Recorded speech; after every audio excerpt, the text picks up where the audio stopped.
katotohanan, himpilan ng Iglesia ni Cristo, sumasahimpapawid mula sa Quezon City.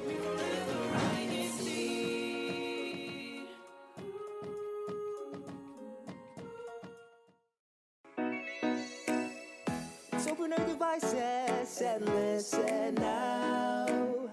Let's have some fun and this is how. As we have our INC radio podcast playing, we will have so much fun listening. INC Radio Podcast, we're here to hear.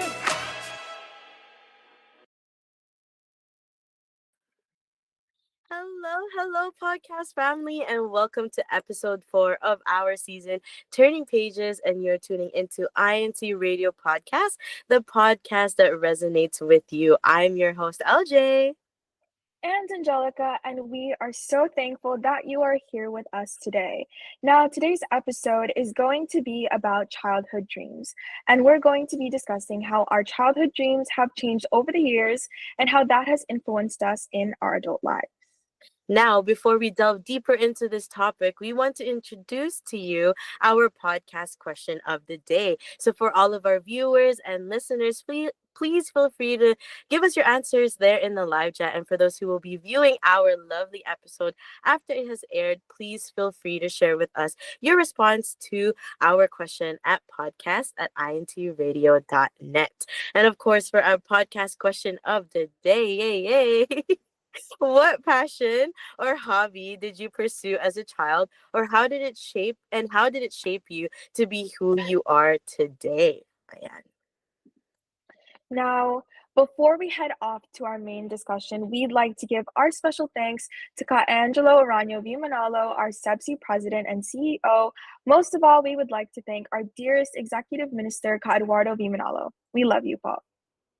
Awesome. And of course, we're going to just dive into our questions today for our discussion. And of course, it's not going to be a what is your childhood dreams without the actual question. So, recall the first ever career that you have dreamed of having when you were younger. Ikaw, Ate Angelica, what is your first ever career that you ever dreamed of?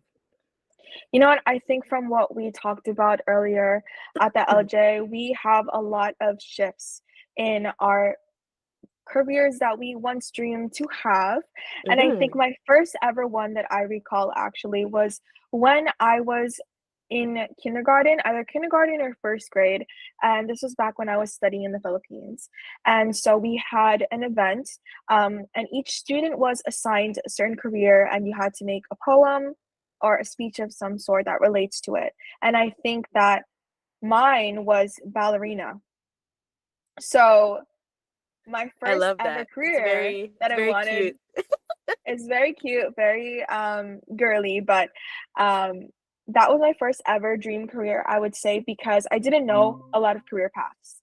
And so that eventually evolved over time. I think it transitioned to wanting to become a teacher, which was because two of my aunts are teachers, and then it transitioned to wanting to become a lawyer, and then after that wanting to become a biomedical engineer once I entered high school, and then out of high school and now into college. Now it's more towards becoming a financial economist, which is a very big shift. But all It those is. shifts had a lot to do with how I guess, how my academic interests changed over time. How about you, LJ? Mine was the very first one, is actually being a cashier. Uh, it's very Mhm. simple. And then it stemmed down to becoming a doctor. Actually, it was a specific kind of doctor, which was actually a heart surgeon or a Oh, cardiologist. wow. So I That's really picked up specific. yeah, I picked up the inspo because I was watching a Korean drama and I was really, really interested in the way Mm, just the heart works. And I just love biology in general. And then the other thing was also actually a lawyer. That mhm. actually really was influenced mainly because of my dad because he is in law enforcement. But yeah, so those are the three things that I recall. But the very first one is definitely a cashier. So ayun. And I think one of the things with our dream careers has to be with when we're younger, it's what we see. Mm-hmm. And so I can definitely understand why you wanted to be a cashier and also influence from our parents, our family members. It's whatever we know that tends to be our dream career when we're younger, right? Mm-hmm. Exactly. And actually, the next question that we have was, how did we reconnect with those childhood dreams of ours? So for you, at Angelica, you made such a big jump in Mhm. between from high school to like now to what you're studying. How did you reconnect your childhood dreams still with those type of studying that you went through? I don't think I ever really fully reconnected with them, but I think that when I reflect on, I guess, what part of my childhood dream can I still see in my hobbies, I think it Mm-hmm. would have to be just through being creative. Because with ballerina, it's an art, it's dance, right? It's more of a creative career rather than something like going into the medical field, right?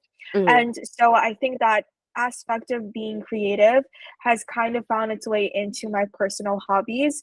I'm very into graphic designing and being a business major. Having that creativity has helped me a lot with my presentations, Mm-hmm. how I market myself to a lot of these companies. And so there's ways that those aspects have trickled into what I'm doing now.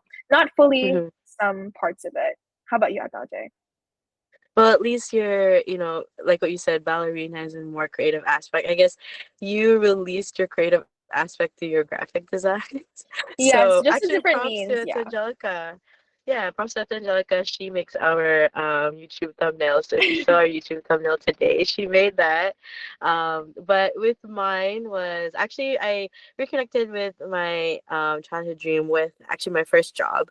So here in Canada, I think as far as I remember, the youngest you can start working is like 16 or 15 and a half. So I Mm, definitely started working at a really young age. And my parents, I'm really lucky that my parents let me work at a young age because I know what hard work is like, or right. what, the importance of earning your own money is like at a young age. So I actually was a front tail at a fast food chain. So that's what I trained for. So I really liked that job actually because not only that it helped kind of made me see the real world, but also I could say that I'm a fairly outgoing person. So I really like talking to people. So Mhm, it sort of helped also with the job that I have now, being in the medical field or in the dentistry field. I'm able to talk to patients, comfortably, and I'm a people's person, so I really like talking to people. So I didn't mind, if ever down the road if I pursued something more in just being a cashier, so maybe in like business. But that definitely, the first job was definitely what reconnected me to my first childhood dream. So ikaw. and I think that's something to note at the LJ with, when it comes to our different career paths Mm-hmm. or our different dreams for our careers is that when throughout the years as we change our interests and also our skill sets, sometimes we stay connected with our old dreams just through certain skills that we take on to our future career path. So kind of like how you had your experience kind of sort of being a cashier, and then now that social aspect of it has transitioned into your career in the medical field. So I Mm-hmm. think that's some way too that all of us sort of reconnect with our childhood dream, maybe some certain skills that we would have had we Yeah, for pursued with sure. what we dreamed of as a child. Do you think that there are any role models that influenced you to enter the medical field? Is anyone in your family in the medical field? Actually, no. So no one in my family is in the medical field. But like what I said earlier about being a lawyer, Mhm. one of the things was because my dad is in law enforcement from when I grew up until now. So he still pursued it after coming to Canada. He went back to school as well. So I was really interested in a lot of, I mean, I wouldn't say I'm good at arguing. Maybe just a little. I'm just kidding. But I don't mind reading, and I know Mhm. being a lawyer that entails a lot of being your head in the books, basically, right? There's a Right. lot of A lot of studying, a lot of uh, work. I think, you know what, not necessarily about arguing, it's mainly about articulating. Exactly. So it's a lot of that, and I didn't mind that. And again, from my dad being a law enforcement, I wanted to see that side of, you know, I don't want to say that side of the world. I guess that side, like that career path, Mm-hmm. because I like true crimes and all that stuff. And I didn't mind if ever I would it would take me to that career path, but my dad did say no, because he did say it's a very stressful job, Career. or it's a very Okay. stressful career. Mm-hmm. And one of the things that he actually said to me that stuck to me for a long time was, I'm someone who's very empathic. So I get like, I get attached Right. to what the other person's feeling. So I can empathize basically. Mm-hmm. So he said that that might not be something that you might want to get into. It's something that maybe I wouldn't be able to control. And I totally agree with him, that's totally fine. And also one of the other things was he we taught about different high schools that we can look into. So my high school was actually a vocational high school, so I was able to explore different types of vocational careers. So in my school there was like carpentry, there's electrical. One of the things that I took for high school was actually media broadcasting. So my passion for, Oh, wow. vlogging or like Mm-hmm. editing, camera work, all that stuff. Actually, we also did a little bit of radio, so that's why I have a little bit of knowledge when it comes to like mixing in a real studio. But again, Mm-hmm. I didn't pursue that career path because it was something more of just a passion, not so much of a something I want to pursue in the long run. Right, right. Yeah. And I think there's also differences then too with what we are passionate about that can transition into hobbies. Not everything that we Exactly. like to do or everything that we're interested in is something that we necessarily envision ourselves to pursue as a career path. Exactly. And actually one of the other ones that and you know this, actually the podcast team knows this. I love to cook. Yes, So I was just about to bring that up.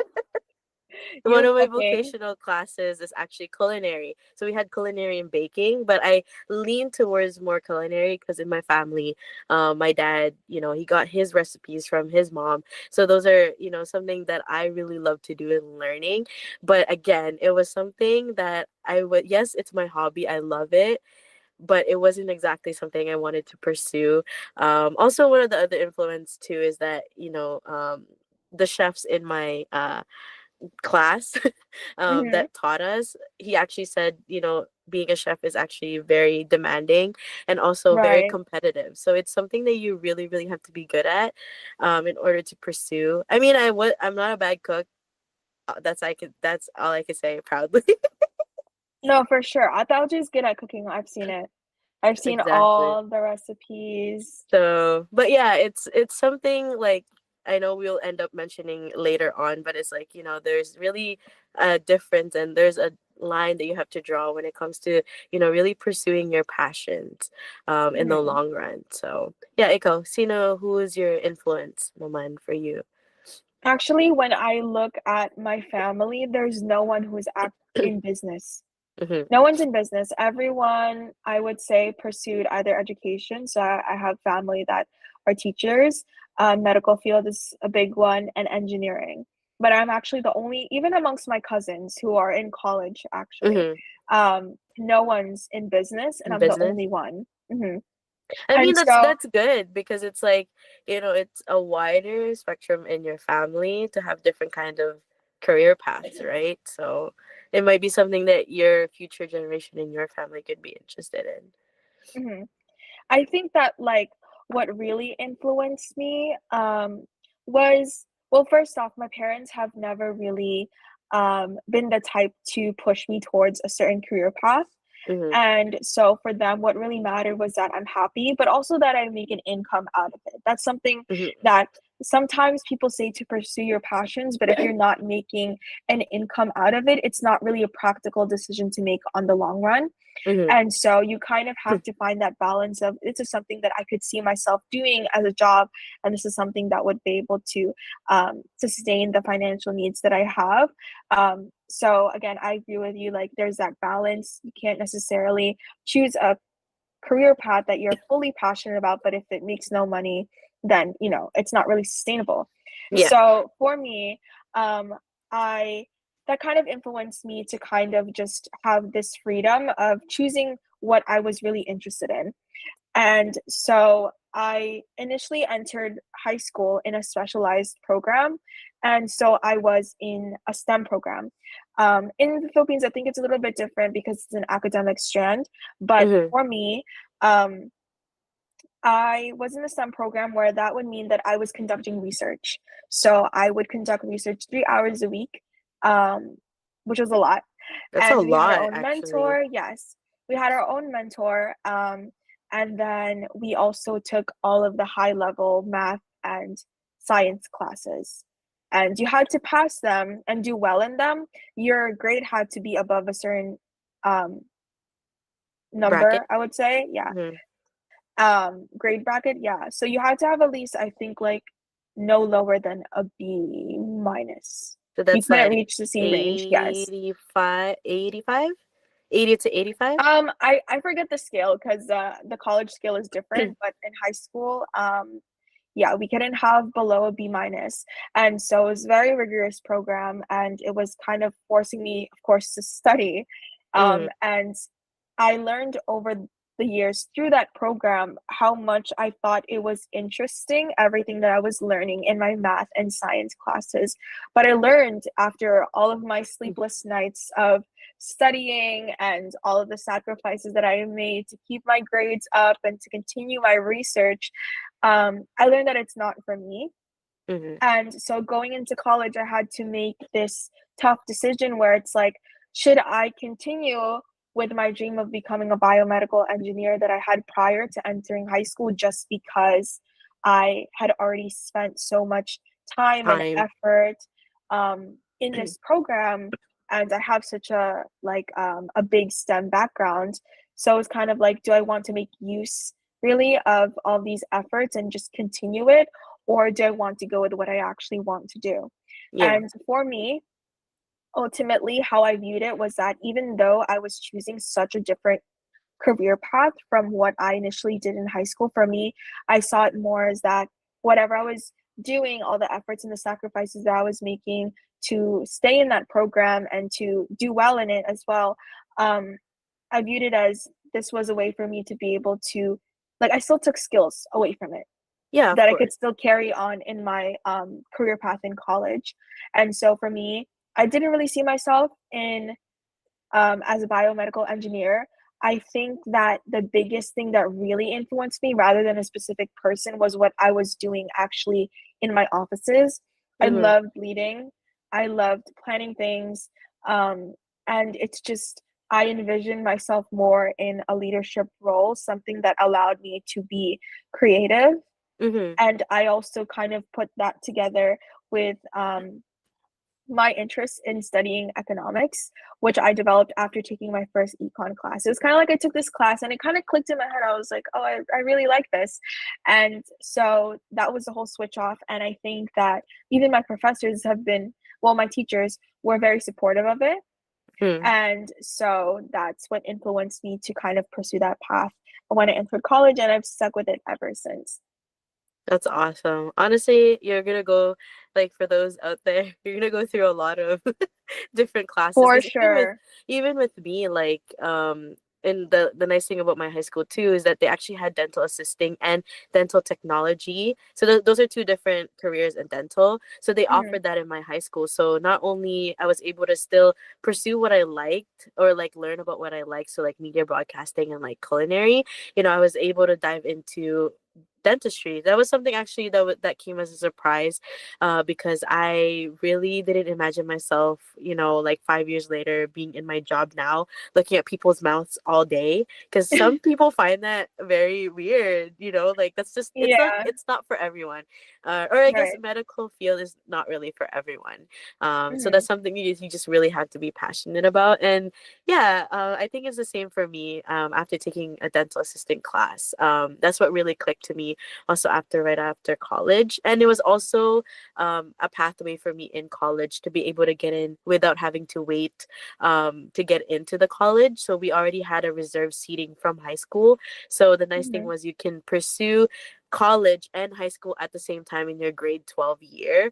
But that's something I Oh, didn't want to wow. do because it was stressful. So I Right. wanted to enjoy my high school life, of course. And so I enjoyed it and I went right after high school. And here I am now, 5 years later, doing dental assisting. So yeah, I guess the next question, because we're pretty much almost at the end of our show already, but we have two more questions to kind of tackle. And the other one I wanted to ask at the Angelica as well is, how do you think technology or even social media is helping, young people nowadays to pursue their passion at a young age? The way I see it is, especially I experienced this a lot actually when I was in my college application process, Mm-hmm. where I was searching up videos on different social media platforms to get advice from people on how to do certain things, tips Mm-hmm. and tricks, how to get into a certain university, how to nail your interview, how to, I guess, tailor your college resume, whatever the case is. And so I think that technology and social media is really helping young people because it's giving them so many platforms to be able to really find information that they need to succeed, or it helps them to be able to get connected with people who might have experience in certain career paths. So it gives them Mm-hmm. opportunities to be able to learn about all these different career paths without actually going into it. And so all of this Mm-hmm. access to information, I think, is a way that really influences how people at a young age, envision their dream careers. And it's a great thing because everyone who is able to connect, they learn from each other. And it's Mm-hmm. something that will I help love the younger audience really to be able to steer their interests. Yeah, for sure. And I love the way that you put that together as well. And, even social media, right? There's so many outlets out there, or like, Mhm. let's say you're someone who is wanting to start a business. Definitely social media is somewhere where you can definitely expand or definitely, promote yourself as someone, Right. promoting your business. And it's a nice thing even for, the younger generation nowadays, right? There's different outlets or different businesses that you can venture into at a young age. And a lot of actually my classmates, they venture into their businesses in order for them to help themselves, go into university.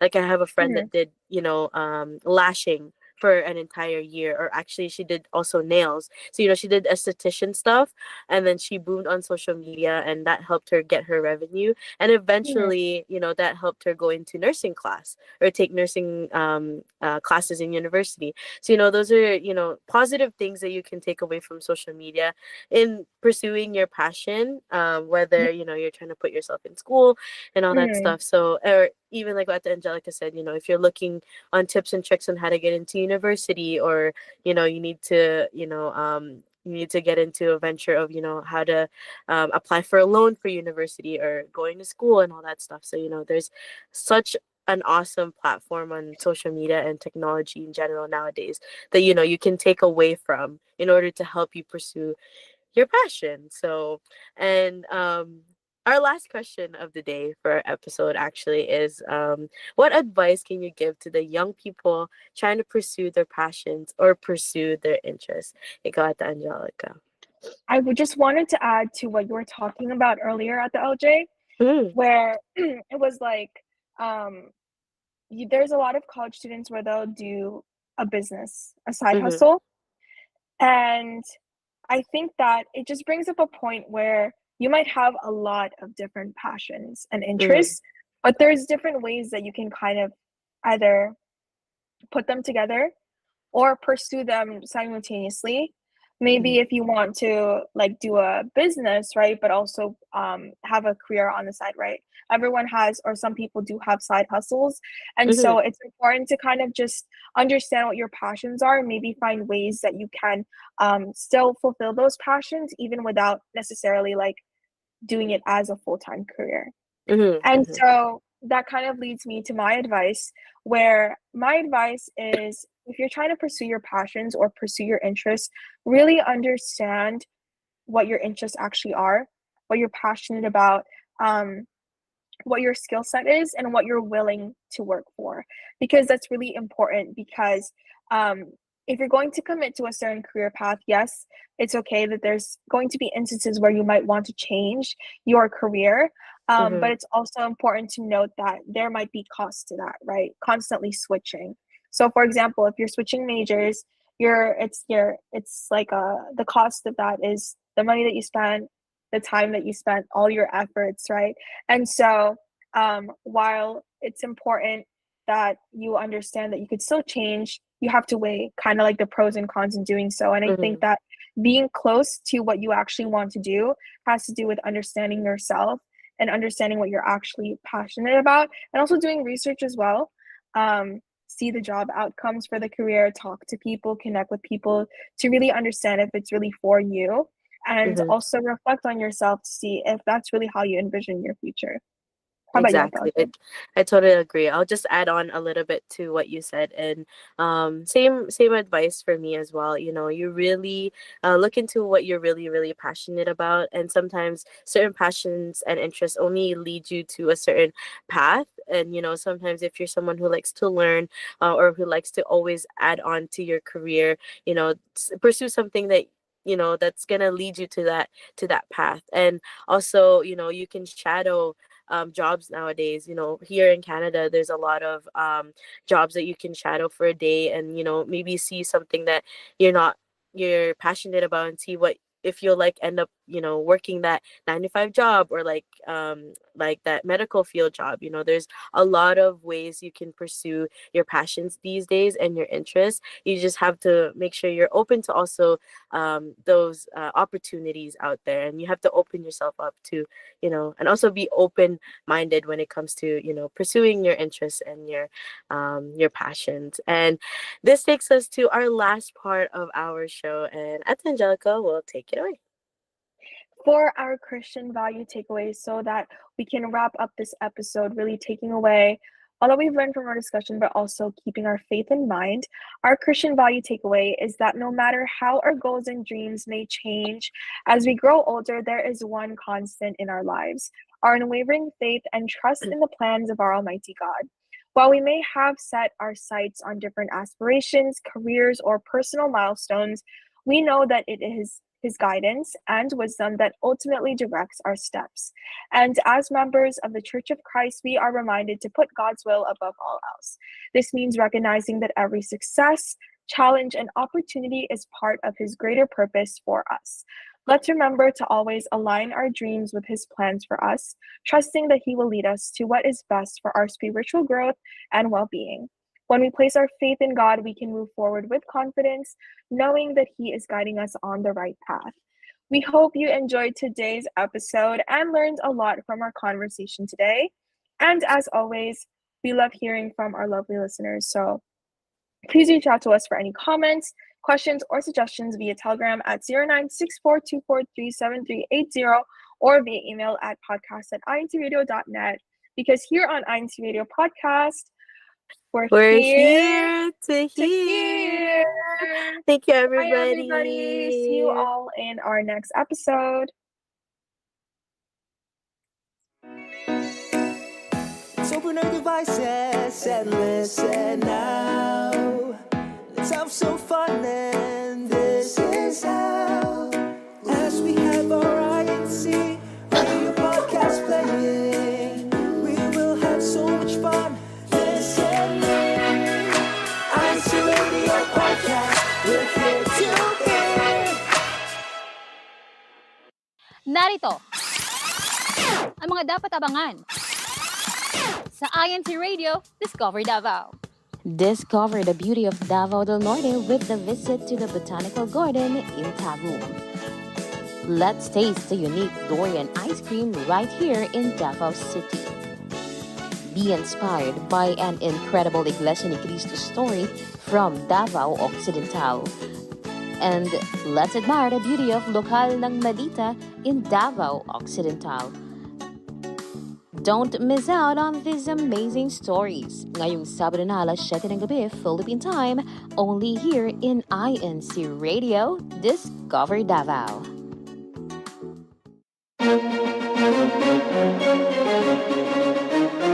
Ito ang INC Radio, DZEM CEBSI 954, ang tinig ng katotohanan, himpilan ng Iglesia ni Cristo, sumasahimpapawid mula sa Quezon City.